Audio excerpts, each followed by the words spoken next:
నమస్కారం మేడం. రేపు నా పుట్టినరోజు, మీరు తప్పకుండా రావాలి. ఫంక్షన్ ఎక్కడ ఏర్పాటు చేసావు? దగ్గరలో ఉన్న హోటల్లో ఆర్డర్ ఇద్దాం అనుకుంటున్నాను మేడం. ఎక్కడో ఎందుకమ్మో, డబ్బులు దండగా మన హాస్టల్లోనే ఏర్పాటు చేసుకో. చాలా సంతోషం మేడం, మీరందరూ తప్పకుండా ఫంక్షన్ కి రావాలి.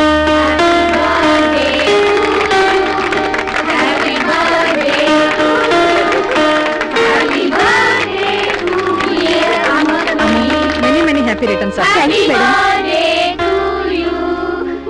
Happy birthday. Thank you.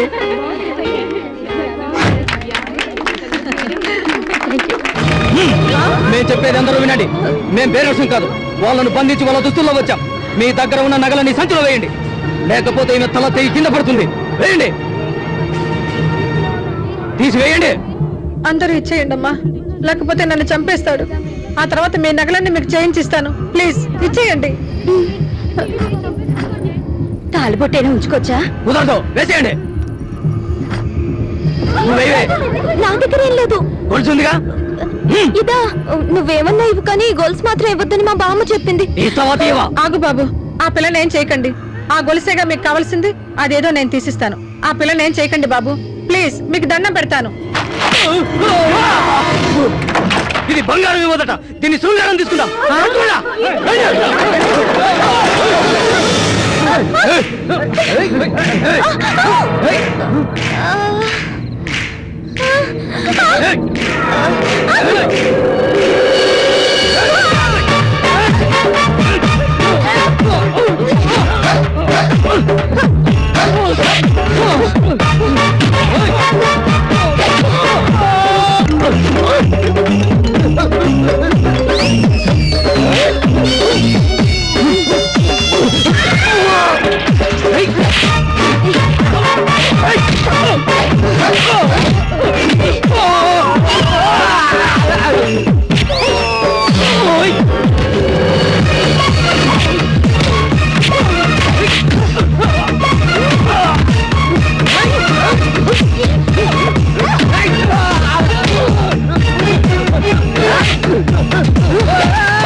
రండి, ఆగండ్రా. చాలా థ్యాంక్స్ అండి. సిటీలో జరిగే అన్ని దొంగతనాలకి మర్డర్లకి ఈ ముఠాయే కారణం. వీళ్ళని పట్టుకుంటే ప్రైజ్ మనీ కూడా ఉంది. కానీ వీళ్ళంత ఈజీగా, అది ఒక ఆడపిల్ల వల్ల దొరుకుతారని మేము ఊహించలేదండి. అందుకే హార్ట్లీ కంగ్రాట్స్ అండి. నమస్తే. ఓ పక్క ఫ్యామిలీ టైప్ అన్నమాట. నిన్ను నీ హాస్టల్ని వదలను. నేను జైలు నుంచి తిరిగి వచ్చాక నీ సంగతి చూసుకుంటా. నా ముందే ఎగస్టాలేంట్రా, పదండి రా. స్టేషన్ లో నరకం స్పెల్లింగ్ రాత్రి కానీ పదండి పదండి. అబ్బా ఏ బాలు, ఏమిటి వాడంత సెక్సీగా టెంప్టింగ్ గా ఉన్నావు? నీకు కూడా తెలిసిపోయిందా? ఏమిటి తెలిసేది? కొంగులో కోడిగుడ్డు. నేను ప్రేమలో పడ్డాను. ఏయ్, నువ్వు ప్రేమలో పడ్డావా? అబ్బా, ప్రేమ అంటే నాకు ఒళ్ళు జలదరిస్తుంది బాబు. అవును, పెళ్ళైన తర్వాత ఏం చేస్తావు? శోభనం. శోభనం అంటే ఏంటో తెలుసా నీకు? ఇది తెలీదు? స్వీట్లు పళ్ళు ఇంత పెద్ద గ్లాస్ తో పాలు పెడతారు కదా, అది ఇద్దరు తాగేసి ఇద్దరు కౌగిలించి పడుకుంటారు. శోభనం అంటే అంతేనా? సినిమాలో చూపించేది ఇంతేగా. హోష్, అదేనా? ఇంకేదో చెబుతావని ఆశపడ్డాను. కొండలో బంగారం ఉందని కొండకు బొక్క పెడితే కొండ చిలువ వచ్చి మింగేసిందట. అట్లా ఉంది నువ్వు చెప్పేది. నువ్వన్నీ పనికిమాల మాటలు మాట్లాడుతున్నావు కానీ నేను అర్జెంట్గా అమ్మ దగ్గరికి వెళ్ళాలి. ఏమిటో, మనిషి ఎదిగాడు గాని మైండ్ మాత్రం ఎదగల. అరే ఏంటి బాలాజీ, ఎప్పుడూ లేని పొద్దున నిద్ర లేచొచ్చావు? రాత్రి అసలు నిద్రపోతేగా. అదేంటి, ఎందుకు నిద్రపోలేదు? ఆ అమ్మాయి దొంగల్ని కొట్టినప్పటి నుంచి నాకు నిద్ర పడతలేదు మమ్మీ. భయం వేసిందా నాన్న? నేను పెళ్ళంటూ చేసుకుంటే ఆ అమ్మాయిని చేసుకుంటాను. ఆ అమ్మాయితో మాట్లాడు మమ్మీ. నిజమా బాలా? ఆ అమ్మాయితో నా పెళ్లి చేయకపోతే అసలు నా జన్మలో పెళ్లి చేసుకోను. అలాగే నాన్న, నీకు ఆ అమ్మాయినిచ్చే పెళ్లి చేస్తాను. ఇవాళే మాట్లాడతాను. భలే మంచి రోజు పసందై. అబ్బా, అట్ట సూత్తా ఉంటే ఎట్టా తట్టుకునేది? కొంచెం సూప్ మరల్సి రాదు? ఏంటే అలాంటి బ్యూటీని ల్యూటీ చేద్దాం అనుకున్నావేమో. నే అంత తేలిగ్గా పడే రకాన్ని గాను. హాయ్. ఏడు సేవలే, నిన్నేం చేసుకుంటాం? ఆ ఏమి ఎరగనట్టు మాట్లాడమ్మక కాకి బాయ్యా. అంత పొడవాటి లాఠీ ఉంటే చాలదు, లాఠీకి పోటీ ఉండాల. పక్కనెట్టు, ఎవరన్నా చూస్తే బాగుండదు. అయ్యో అదేంటి అట్ట లాఠీ పెట్టనీరు గారిపోయావు? ఇంకా నన్ను నైటీలో చూస్తే డ్యూటీ ఎగ్గొట్టి ఎగిరి గంతే చెట్టున్నావే. నీ ఓటం ఎప్పుడైనా అర్థంలో చూసుకున్నావా? యారాని పిలవాలా ఏమైనా పిలవాలో తెలవట్లేదు. దానికంత టెన్షన్ ఎందుకు? ఏమేలో రెండో అక్షరం మే, ఏరాలో రెండో అక్షరం రా, రెండు కలిపి మేరా మేరా మేరా అను. ఎల్రా అనాలనిపిస్తుంది.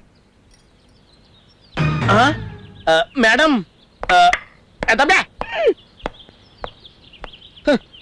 వాల్ పోస్టర్ కలర్ఫుల్ గానే ఉంది కానీ సినిమా మాత్రం బ్లాక్ అండ్ వైట్. చేతు గారు హాయ్. హాయ్. మీ మీద నా అభిమానంతో మా పోలీస్ డిపార్ట్మెంట్ వారు పుర ప్రముఖులు మిమ్మల్ని సత్కరించాలని నిర్ణయించారు. మీరు నా మాట కాదనకుండా అవునంటారని నేను భావిస్తున్నాను. మీ అంతటి వారు కనికరించి సత్కరిస్తానంటే కాదనగలనా? కాదనలేరని నాకు తెలుసు, ఎందుకంటే అడుగుతున్నది నేను కదా. అదే, నచ్చిన వారు అడిగితే కాదనగల శక్తి నాకు లేదు. చాలా థ్యాంక్స్. వస్తా. మళ్ళెప్పుడు వస్తారు? రేపు సంధ్యలకు వస్తా. చూడమ్మా, నేను అడుగుతున్నానని మరోలా అనుకోకు. మా బాలాజీని చూసావుగా? మీ బాలాజీకి ఏంటండి, కాంప్లైన్ బాయ్ లా ఉన్నాడు. ఇది వరకు ఆడవాళ్ళని చూస్తేనే తప్పుకు తిరిగేవాడు. అలాంటిది నిన్ను చూసిన తర్వాత చేసుకుంటే నిన్నే చేసుకుంటానంటున్నాడు. పైసా కట్నం అక్కర్లేదు. ఇంకా పెళ్లి ఖర్చులకు ఏమైనా కావాలంటే నేనే ఇస్తాను. ఈ హాస్టల్ బాధ్యత నీకు అప్పగించి విశ్రాంతి తీసుకోవాలనుకుంటున్నాను. పెద్దదాన్ని, నా కోరిక కాదనుకో, ఇవి చేతులు కావనుకో. అబ్బే, ఇదేంటండి పెద్దవారు. నాకు కొంచెం టైం ఇస్తే. ఎంత టైం అయినా తీసుకో, నువ్వు ఒప్పుకుంటే నాకంతే చాలు.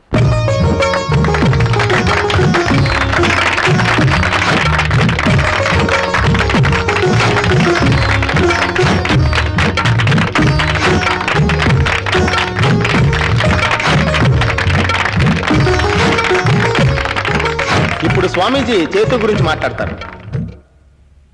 అందరికీ నమస్కారం. ఈరోజు ఈ సన్మానం చేతు గారికి మాత్రమే కాదు, ధైర్యపేతమైన ప్రతి భారత స్త్రీకి. ఎక్కడ స్త్రీ పూజింపబడుతుందో అక్కడ దేవత కొలవే ఉంటారని, ఎక్కడ దేవత కొలవే ఉంటారో అక్కడ శాంతి సుభిక్షం ఏర్పడుతుందని మన పురాణాలు చెబుతున్నాయి. శ్రీ చేతు గారు నిజంగా ఒక మహాశక్తి, ఒక ఆది పరాశక్తి కూడా. ఎంచేతనంటే ఎంతో కాలం నుండి పోలీస్ డిపార్ట్మెంట్కి తలనొప్పిగా మారిన ఒక అంతర్రాష్ట్ర దొంగల ముఠాన్ని పట్టించిన మిస్ చేతు గారికి పుర ప్రజల తరపున, పోలీస్ డిపార్ట్మెంట్ తరపున, మీ తరపున, మా తరపున అభినందనలు తెలియజేసుకుంటాం.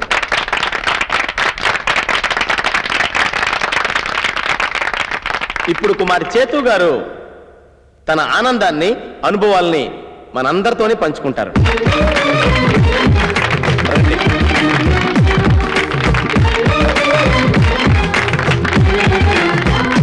సభకి నమస్కారం. పుర ప్రముఖులు, పోలీస్ డిపార్ట్మెంట్ వారు చేసిన ఈ సన్మానం నాలో ఇంకా బాధ్యతను పెంచింది. మన సమస్యని మనమే పరిష్కరించుకోవాలి. స్త్రీకి అన్యాయం జరిగితే స్త్రీయే ఉద్యమించాలి. మీలో అపారమైన శక్తి ఉంది. ఆ శక్తిని బయటకు తీయండి. అణగారిన జీవితాల నుండి బయటికి రండి. సమాజ స్థాపనకు, స్త్రీ చైతన్యానికి నడుం బిగించండి.